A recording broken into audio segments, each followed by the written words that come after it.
এই যুবকরা তোমাদেরকে বলছি, বিবেককে একটু নাড়া দাও। তুমি ফুটবল প্লেয়ার যারা, তাদের নাম মুখস্থ করছো, কে কয়টা গোল দিয়েছে সেটাও তোমার মুখস্থ আছে। কোথায় ব্রাজিল? তোমার আত্মীয় না, তোমার দেশীয় না, প্রতিবেশীও না, তাদের নাম মুখস্থ করেছ। তাদের ব্যাপারে জানার এত আগ্রহ, আমার দয়াল নবীর সন্তান যারা, তাদের ব্যাপারে জানা দরকার আছে না নাই?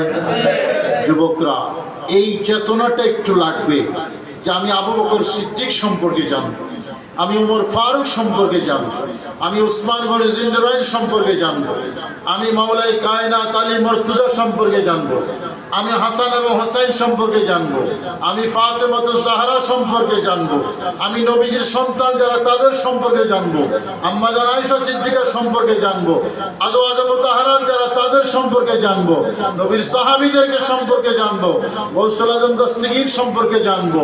ওনাদের সম্পর্কে জানলে তুমি জান্নাতে যেতে পারবে। কথা বলেন ঠিক কিনা? মেসি সম্পর্কে জানলে আমার কোনো ফায়দা আছে?